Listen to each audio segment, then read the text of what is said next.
I was Basuri, the daughter of Sushma Swaraj, the mother. I was daughter of Swaraj Kaushal, the father. ये इत्तेफाक की बात है कि ये टिकट मुझे मिला है. ये रिवॉर्ड नहीं है, ये जिम्मेदारी है. मोदी जी की गारंटी एक एक दिल्ली वाले तक पहुंचाने की गारंटी बांसुरी लेती. Namaste. Welcome to PTI and to our show at 4 Parliament Street. On the show today is Bansuri Swaraj, an up-and-coming BJP politician. Bansuri is the daughter of the late Sushma Swaraj, a towering figure in BJP politics. But Bansuri would like to be known as a politician in her own right. She will be making her electoral debut in the Lok Sabha elections from the New Delhi constituency.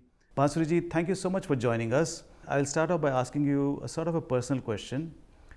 It is said that your mother was a big Krishna Bhakt, और इसीलिए उन्होंने आपका नाम बांसुरी रखा because Bansuri is so intimately attached with the name of Lord Krishna. Is that really true? And another related question, did you ever try to learn to play the flute? जी ये बिल्कुल सच है. मेरी माँ एक कृष्ण उपासिका थी और वो कहती थी कि कृष्ण के सबसे प्रिय वस्तु है बांसुरी. या तो अधरों पे रखते थे, नहीं तो पीताम्बर में खूस लेते थे. और जब ब्रजभूमि छोड़ कर गए तो श्री जी के हाथों में सौंप के गए. तो बांसुरी को हमेशा या तो राधा रानी या भगवान कृष्ण ने स्वयं उसका ख्याल रखा. एंड माई फादर वांटेड कि मेरा नाम किसी म्यूज़िकल इंस्ट्रूमेंट पर हो, इसलिए दोनों की बातों का आइडियाज़ का समन्वय हुआ और मेरा नाम बांसुरी रखा गया. जहाँ तक बात है मेरे इस प्रयास की, तो नहीं, मैंने बांसुरी वादन का बिल्कुल भी प्रयास नहीं करा है. मैं हाँ थोड़ा बहुत गुनगुना लेती हूँ. So, Bansuri, what was it like growing up in such a high-profile family like yours? Father, a top Supreme Court lawyer, governor of Mizoram, interlocutor for talks in the Northeast. Mother, minister in multiple cabinets right from the Vajpayee days, and of course, an influential figure in the BJP, a household name, including in Karnataka, where she struck an emotional bond with people in Bellary. So you must be having a lot of people coming in and out of your home. How was it like? Could you just give a recap? It was very normal. It was very, very normal. I was Bansuri, the daughter of Sushma Swaraj, the mother. Okay. I was daughter of Swaraj Kaushal, the father.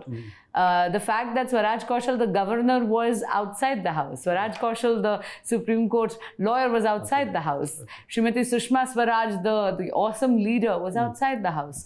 And also, I think I grew up in a setup where my grandparents had a huge role to play. So it was a very grounded upbringing. I was in Vasant Valley School since I was in class 2. And I think when you are, and from class 2 to 12, I was there, which means that my friends and my teachers ensured I was very, very grounded. It was very normal. Extremely normal. Yeah. बांसुरी जी, तो dinner table पे politics की बात होती थी घर में? बिल्कुल भी नहीं. बिल्कुल भी नहीं. मेरे घर में डिनर टेबल पे, एक तो मैं आपको सच बताती हूँ, जब मैं छोटी थी तो रूल ये था कि दादा और मैं इकट्ठे खाते थे. तो दादा जो हैं वो हमेशा आपको कहानियाँ सुनाते थे, देशभक्ति की, ज़िंदगी कैसे जीनी है, आध्यात्म की बात होती थी. पॉलिटिक्स की बात जो थी वो माँ बाप ने कभी घर में करी नहीं. तो and politics is never part of our dinner, neither our breakfast table nor our dinner time conversations. I won't lie was very aware, क्योंकि मैं वो बच्चा थी जिसको मैंडेटरी था कि सुबह के दूध के साथ आपको अखबार जो है वो पढ़ना ही पढ़ना है स्कूल जाने से पहले. तो वो था, वो दादू बैठते थे अपनी चाय लेके, मुझे दूध मिलता था और हम दोनों बैठ के फिर पूरा अखबार पढ़ते थे, फिर स्कूल जाते थे. So स्कूल के टाइम में did you impressed with the BJP ideology? And similar thing, did Sushma ji ever want you to be in politics? So the first question is whether I was impressed by BJP ideology. Yes, of course. संघ के संस्कार मेरी रगों में दौड़ते हैं. और BJP ideology, मैं उस घर में, उस परिवेश में पली बड़ी हूँ. बिल्कुल एक राष्ट्रवादी परिवेश में पली बड़ी हूँ. सेवा परमो धर्म, राष्ट्र सर्वोपरि, संगठन सर्वोपरि, ये संस्कार तो घोट घोट के, जैसे कहते हैं घुट्टी में घुट के पिलाए गए हैं. और रही बात मेरे राजनीति में आने की, तो ये डिस्कशन कभी भी माँ से नहीं हुआ. वकालत को लेकर और ज़िंदगी को लेकर बहुत डिस्कशंस हुए. ये शायद अब जग जाहिर बात हो गई है कि माँ की डायरी में फ्राइडे इवनिंग केवल मेरे लिए मार्क्ड थी, जिसमें पापा भी अलाउड नहीं थे. केवल माँ, मैं एंड हमारा डॉग रक्षक उसको गेट क्रैश करते थे. तो वहाँ पे केवल हम दो होते थे और वो डिनर फ्राइडे इवनिंग का केवल हम दोनों माँ बेटी का होता था. So you're a lawyer, of course, and you're now entering politics, electoral politics. In this country, we've seen a long list of people who have walked the tightrope between politics and, their legal careers. Arun Jaitley, Abhishek Singhvi, Kapil Sibal. Do you see yourself doing that as well? And in the years to come, do you think you'll be able to manage this tight walk? As far as managing the tight walk is concerned, I think I certainly will. You're a woman as well. You know that we're conditioned to be multitaskers and fabulous time managers. And all the stalwarts that you have mentioned, they're certainly my inspiration. I would love to do both because I must confess, I love my job. I really enjoy being a lawyer. And I think politics is a beautiful extension of it. Because in litigation, you end up sort of helping an individual or serving a family. Politics gives you the means to amplify that good. I don't think the only difference between law and politics is that it's easier to appear before a full bench than a room full of patrakar. Lawyers are so important in politics. I mean, is that one of the reasons? It certainly should. It ought to be one of the reasons. I know that is one of the compelling reasons in my life. But I think generally in life, and this is not restricted just to law or politics, any job, it can even be journalism. If you're committed to it, you'll find the time for it. If it's a priority, you'll find the time for it. Basuri, I'm going to ask you an obvious question that many people would have asked you before. What made you come back from the UK to India? And a second question, which is not so obvious, it is generally said that politicians, or to be in politics, you have to be thick-skinned. Are you really thick-skinned? Well, time will tell whether I'm thick-skinned or not. But I think what made me come back, sir, मैं दिल, दिमाग, रूह और संस्कारों से पूरी तरह भारतीय हूँ. इकलौती संतान हूँ, बहुत नाजों से पाली गई हूँ. मुझे पता था कि मैं विदेश केवल पढ़ाई के लिए जा रही हूँ. और इसीलिए मैंने बस पढ़ाई ख़त्म कर मेरी तो इंटर्नशिप्स भी भारत में है. और मैं बहुत सौभाग्यशाली हूँ कि मुझे न केवल दिल्ली हाई कोर्ट में बल्कि कुछ समय कलकत्ता हाई कोर्ट में, कम से कम 1 वर्ष मुंबई हाई कोर्ट में काम करने का, सीखने का मौका मिला. और फिर जाकर मैंने सुप्रीम कोर्ट में ट्रेनिंग करी. दिल्ली के ट्रायल कोर्ट्स में मुझे 1.5 साल काम करने का मौका मिला है. Your mother was considered one of the closest associates of Shri L.K. Advani ji. And in 2019, in his homage, he said he would miss the chocolates that she would give him every year. So would you continue that tradition? I've kept that tradition. It wasn't chocolates. Ma used to take a chocolate cake. There is this one particular cake that Dada really likes from one particular shop. And luckily, I'm the one who used to pick it earlier as well. And even after Krishna stealing mom away from me very ruthlessly, I have ensured that we've kept the tradition up. And I'm very grateful for Dada's blessings every year. Sushma ji was among some of the ministers who were dropped in second term of Modi government. What was her feeling if you had any interaction with her on this? Did she feel sidelined? Not at all, because sir, she wasn't dropped. She hung her boots. उन्होंने बहुत ही सार्वजनिक मंच से कह दिया था कि वो इलेक्शन नहीं लड़ेंगी. उनकी किडनी की सर्जरी के बाद, भगवान की दया से सर्जरी बहुत सक्सेसफुल थी, लेकिन हमें उनको इन्फेक्शन से बचाना था. जब आप लोकसभा के सदस्य होते हैं तो आपको जनता के बीच में रहना ही है. लेकिन उनकी सर्जरी के बाद, क्योंकि हमें उन्हें इन्फेक्शन से बचाना था, वो जनसंपर्क इतने अच्छे से अब हम नहीं करवा सकते थे. और अगर वो डिस्टेंस आ जाए आपके और आपके सांसद के बीच में, तो माँ वो नहीं चाहती थी. इसलिए आपको याद होगा, इंदौर में ही उन्होंने सार्वजनिक मंच से कहा था कि अब वो इलेक्शन नहीं लड़ेंगी. मुझे याद है उन्होंने कहा था कि जितना मांगा था और शायद जितना डिज़र्व करती थी, उससे कहीं कहीं ज़्यादा कृष्ण ने पहले ही दे दिया है. So she was not dropped. और रही बात, आपको याद होगा कि वो ओथ में भी गई थी. और इतना मैं बता दूं कि श्रीमती सुषमा स्वराज संतुष्ट ही नहीं, बल्कि इस दुनिया से खुश गई हैं. What do you think you bring to the table? Why Bansuri and nobody and not anybody else for this job at this point? So I'll be very honest, ये इत्तेफाक की बात है कि ये टिकट मुझे मिला है. Let me begin with the fact, ये रिवॉर्ड नहीं है, ये जिम्मेदारी है. और रही बात कि मुझे क्यों मिला है, ये आपको नेतृत्व से पूछना पड़ेगा। हाँ, इतना ज़रूर है कि जो विजन हमारे आदरणीय प्रधानमंत्री जी का है, वुमेन लेड डेवलपमेंट का, यूथ लेड डेवलपमेंट का, एक नया पर्सपेक्टिव लाने का, that is something that echoes with me as well. और मैं पूरी कोशिश करूँगी कि इस दायित्व को कर्तव्य निष्ठा से निभा सकूँ। बासु जी, कुछ लोग सोचते हैं, ऐसा सोच सकते हैं कि आपका राजनीति में आना या लोकसभा का चुनाव में टिकट मिलना ये एक डायनेस्टिक पॉलिटिक्स का एक अलग फॉर्म हो सकता है। आपको लोकसभा का चुनाव में टिकट मिलना, ये आपके माताश्री के नाम के कारण, उनके रेप्यूटेशन के कारण, या आपके सरनेम के कारण, कुछ लोग ऐसा मानना हो सकता है। So what's your take on that? बहुत विनम्रता से कहूँगी कि मैं राजनीति में श्रीमती सुषमा स्वराज के कारण नहीं हूँ, और ये मैं बहुत जिम्मेदारी के साथ कहती हूँ। मेरी संघ आयु 24 वर्ष है। मैंने अपने राजनीतिक जीवन का प्रारंभ ABVP की कार्यकर्ता के रूप में करा है। आप सबके आशीर्वाद से ये मेरा वकालत में 17वां साल है, और 1 दशक से मैं खुद का चेंबर चला रही हूँ। पिछले 10 सालों से मैंने पार्टी और संगठन की सेवा एक वकील के तौर पे करी। उसके बाद जो पहला दायित्व पार्टी में मुझे मिला, एक तो वो माँ के चले जाने के 4 साल बाद मिला। दूसरी बात, मेरी पहली भूमिका विधि प्रकोष्ठ में सह संयोजक की थी।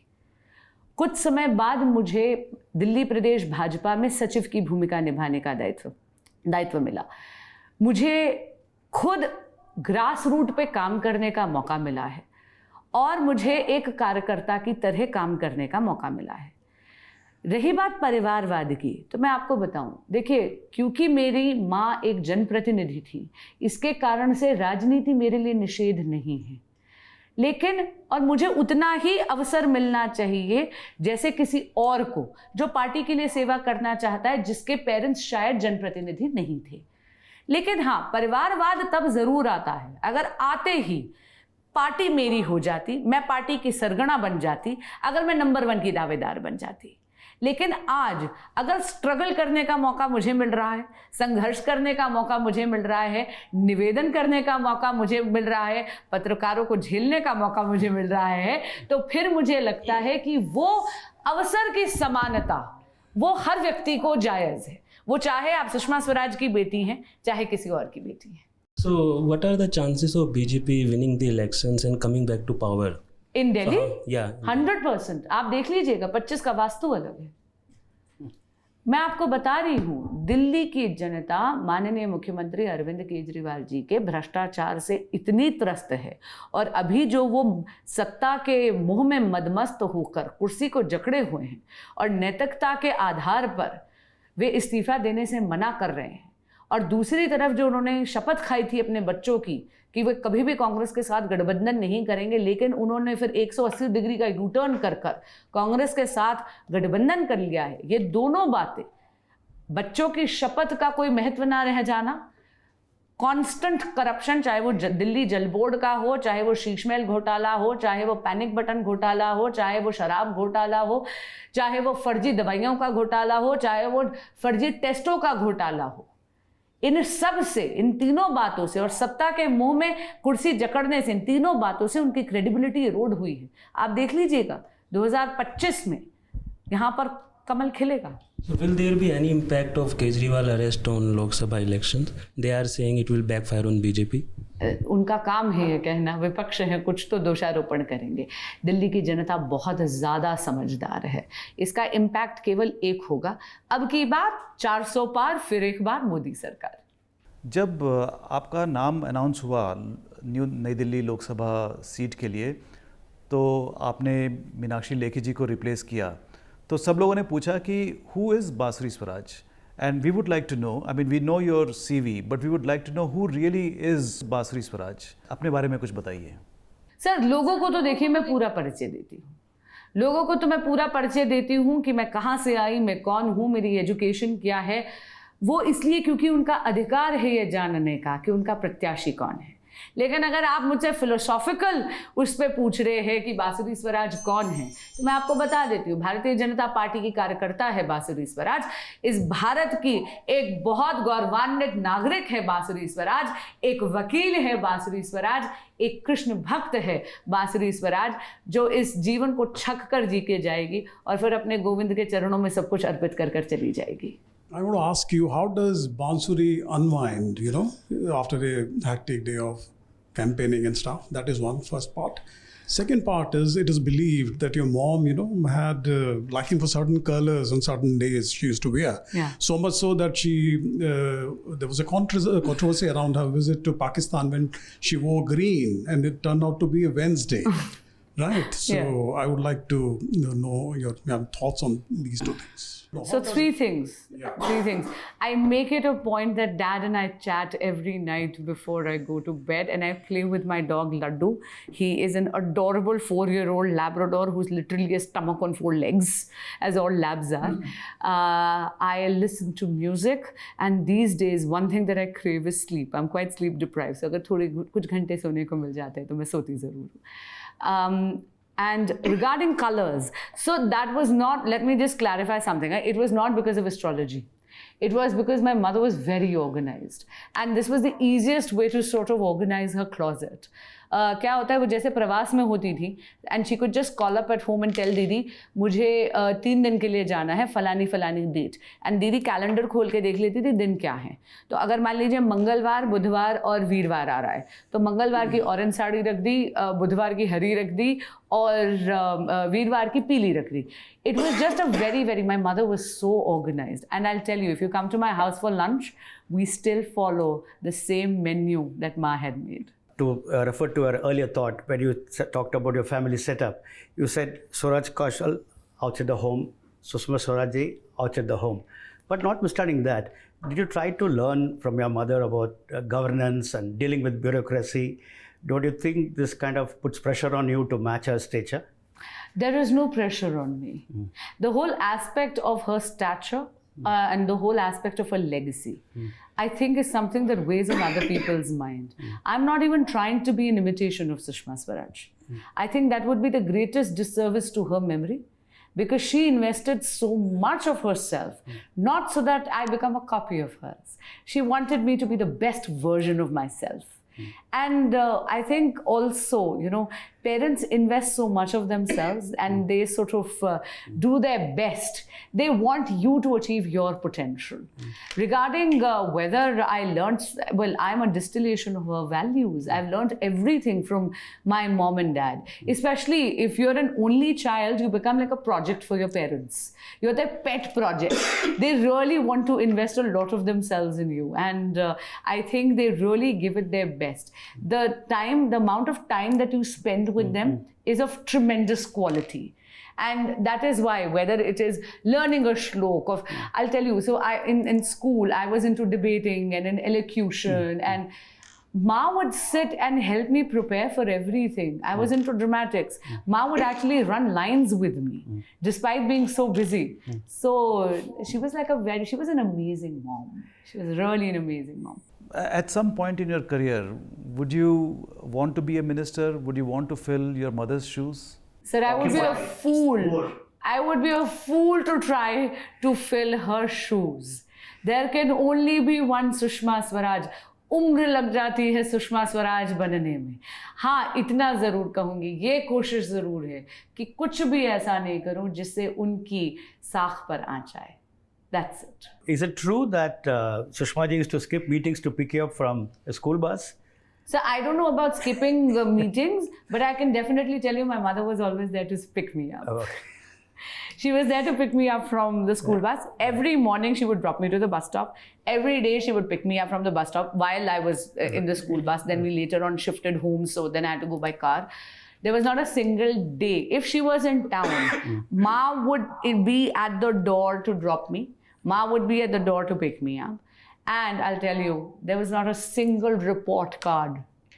12 years, 3 times a year. Not a single report card जो उन्होंने खुद लाइन में लगकर नहीं लिया हो. And she suffered all annual days. मैं संतरा बनी स्टेज पे, बेचारी मेरी माँ वहाँ थी. मैं पेड़ बनी, वो वहाँ थी. मैं पिग बनी, वो वहाँ थी. She was there. और मैं आपको बता रही हूँ, हमारे यहाँ पे इंटर स्कूल कॉम्पिटिशन्स बहुत होते थे. डिस्पाइट बीइंग अ मिनिस्टर, रात को 11-11 बजे बैठ कर एक एक चीज़ रटवानी, सिखवानी कि कैसे करना है, क्या करना है. चाहे वो संस्कृत की श्लोक प्रतियोगिता थी, चाहे वो पोइट्री रेसिटेशन कंपटीशन था, चाहे वो ड्रामा था. Like I said, she would run lines with me. You're actually wonderfully bilingual. Oh, thank you. So, you know, this command over both Hindi and English, do you attribute that to your parents? Yes. Your evening chats? No. Or reading or what? There was a very strict rule. आप माँ से केवल हिंदी में बात करेंगे और अपभ्रंश का प्रयोग नहीं कर सकते. पापा से आप केवल अंग्रेजी में बात करेंगे. And from a very young age, they ensured. And if you were sort of fumbling for words, then they would sort of, encourage you to sort of look for more vocabulary. They wanted me to write, sort of broaden my vocabulary. बांसुरी जी, मैंने आपका एक video देखा था जिसमें आप शिव तांडव स्तोत्र का बड़ा जबरदस्त जो है उच्चारण कर रही हैं. जी. ये तो मैं चाहूँगा कि अगर आप हम लोगों को वो सुना पाएं. और मेरा सवाल ये है कि आप बड़ी सक्रियता के साथ चुनाव प्रचार में लगी हुई हैं. जी. आम आदमी पार्टी ने आपके सामने सोमनाथ भारती को उतारा है. जी. आम आदमी पार्टी आप पे हमले भी कर रही है. आपका लीगल प्रोफेशन का जो पास्ट है उसको वो रेज कर रहे हैं और आरोप लगाते हैं कि आपने एक समय में ललित मोदी का केस लड़ा. जी. आपको एंटी नेशनल कहने की कोशिश कर रहे हैं, तो आप इसका जवाब कैसे दे सकते हैं? इसमें आपने 3 सवाल पूछे, मेरे से 1 सवाल.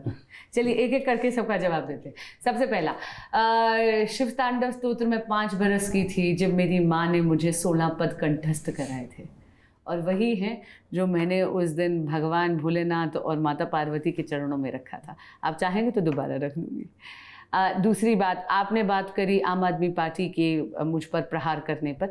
देखिए, विपक्ष हैं उनका और चुनावी समय है, चुनावी माहौल है, कुछ तो वो कहेंगे. बस एक ही मेरा विनम्र निवेदन है उनसे कि भाई उनकी रिसर्च टीम जो है वो बहुत ही ज़्यादा आलसी है. वो उनको गलत तथ्य देती है. जब भी उनको प्रेस कॉन्फ्रेंस करनी हो मुझ पर, अगर एक फ़ोन कॉल कर लें तो मैं उनको सारे के सारे ऑर्डर्स और सारे तथ्य भेज दूंगी. कम से कम जनता के समक्ष सही बात तो कहें. रही बात ललित मोदी के केस की, तो मैं इसको काफ़ी बार बोल चुकी हूँ. मैंने ललित मोदी का केस नहीं करा था, मेरे सीनियर ने ललित मोदी का केस करा था. मैं 9वें नंबर की जूनियर थी. माँ इसका पूरा पक्ष पार्लियामेंट में रख चुकी हैं. यूट्यूब पे उसका लिंक है. बहुत अच्छी स्पीच है, खोल कर देखिएगा. So, what priorities will you have as an MP of New Delhi, especially in view of safety and welfare of women? Yes, certainly. So, one of the biggest agendas is that there are a couple of very important Modi government schemes that the Honorable Chief Minister Shri Arvind Kejriwal ji has not allowed to be implemented in Delhi. मैं जैसे आपको उदाहरण देती हूँ, आयुष्मान भारत में 5 लाख रुपए का मुफ्त हेल्थ कवर मिलता है. बाकी भारतीयों को मिल रहा है, दिल्ली वाले वंचित हैं क्योंकि माननीय मुख्यमंत्री अरविंद केजरीवाल जी द्वेष की राजनीति करते हैं. उन्होंने आयुष्मान भारत को दिल्ली में लागू नहीं होने दिया. इसी तरह पीएम आवास योजना है. पीएम आवास योजना के तहत पूरे भारत में 4 करोड़ से ज़्यादा पक्के मकान भारतीयों को मिले हैं, पर दिल्ली वाले वंचित हैं क्योंकि राजनीतिक स्वार्थ के कारण माननीय मुख्यमंत्री अरविंद केजरीवाल जी ने दिल्ली में उसको लागू नहीं होने दिया. तो सबसे पहली मुहिम मेरी होगी, एक जनप्रतिनिधि, अगर जनता मुझे सेवा का मौका देती है तो, कि जो भी कर सकूं, अगर उसके लिए मुझे कानून का दरवाज़ा भी खटखटाना पड़ेगा तो वो भी करूंगी, कि दिल्ली की जनता मोदी जी की इन कल्याणकारी योजनाओं से वंचित ना रहे माननीय मुख्यमंत्री अरविंद केजरीवाल जी के कारण. दूसरा, मैं माननीय प्रधानमंत्री नरेंद्र मोदी जी की stand up India, startup India और लखपति दीदी, ये 3 योजनाओं से बहुत प्रेरित भी हूँ और प्रभावित भी हूँ. मैं चाहूँगी कि नई दिल्ली संसदीय क्षेत्र में हम एक स्टार्टअप हब बनाएं. Come up with a nascent idea, just a mere nascent idea, and it'll be one roof. Under one roof, we will help you fructify it. Whatever knowledge is required for compliances, for the kind of deck you need to make, what kind of presentations you need to take to angel investors, how viable is the idea, everything under one roof. मुझे लगता है इससे रोज़गार के नए आयाम भी खुलेंगे, ख़ास करके हमारे युवाओं के लिए. और लखपति दीदी से इंस्पायर्ड होकर यहाँ पर मैं इसमें एक सेल्फ हेल्प ग्रुप का कंपोनेंट भी ज़रूर रखना चाहूँगी. So this is something which is very close to my heart.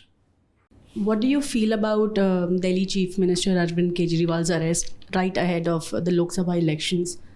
How do you think that it will impact, the polls? Ma'am, first of all, the arrest of the Honorable Chief Minister Shri Arvind Kejriwal, this situation has been orchestrated by the Honorable Chief Minister himself. As you know that the ED has been asking him to join the investigation since 2nd of November 2023, last year. That time there were no Lok Sabha polls around the corner. You remember that the Honorable Chief Minister gave very flimsical excuses, such as I'm going away for a 10-day Vipassana workshop. There were 9 summons that he dishonored. Under the PMLA law, under Section 50, subsection 3, it is mandatory in law for you to honor a summon. If you dishonor a summon and if you do not appear before investigating agencies, you create another offense under Section 174 of the IPC. That's exactly what Mr. Kejriwal did. By dishonoring 9 summons, he almost forced the hands of the investigating agencies to come to his home and take him away for the custodial interrogation. And if you've seen the recent judgment which has been passed by the Honorable High Court of Delhi, they've actually discussed this in length. They said about the timing of the arrest. There's a judicial finding where the Honorable Delhi High Court also says that, look, he's a very seasoned politician. He knew that the polls are around the corner.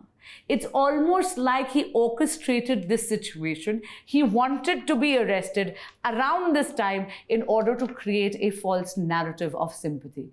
Regarding what impact it will have on the upcoming polls, I've already answered that, but I'll say it again. The only impact that it is going to have on the psyche of people of Delhi is ab ki baar 400 par, phir ek baar Modi Sarkar. There was Aam Aadmi Party press conference in the morning. So basically, the LS center is planning to impose president rule in Delhi.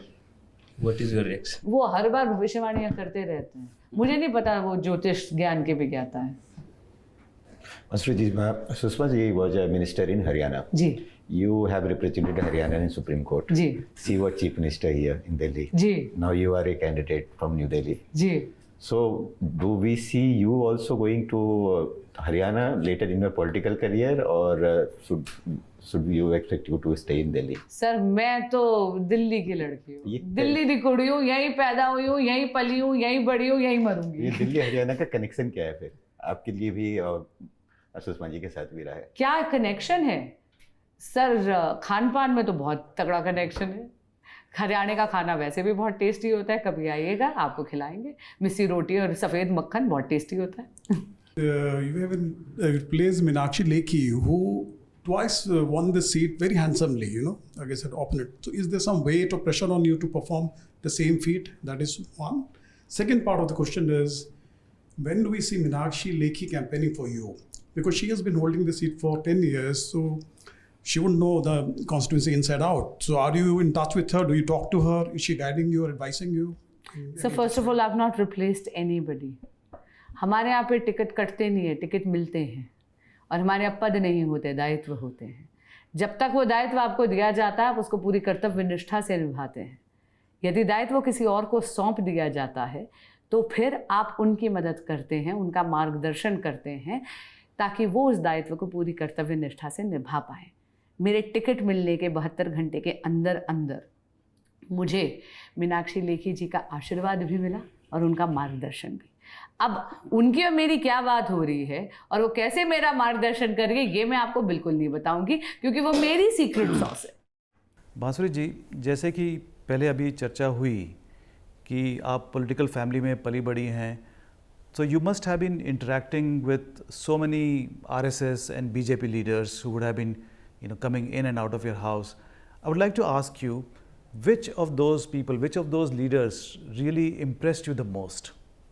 Sir, the honest answer will be 3 people. Srimati Sushma Swaraj, the leader. Atal ji, I would say. And I would say my mentor and somebody that I would want to emulate in his in terms of his innovative thought for Bharat is Shri Narendra Modi. What will be Bansuruji's guarantee? One single guarantee for your constituents in New Delhi. Modi ji की guarantee, जो सारी guarantee पूरी होने की guarantee है, उसको एक एक दिल्ली वाले तक पहुंचाने की गारंटी बांसुरी लेती है. Bansuri ji, it was absolutely wonderful having you on our show. Thank you so much for the interaction. Namaskar.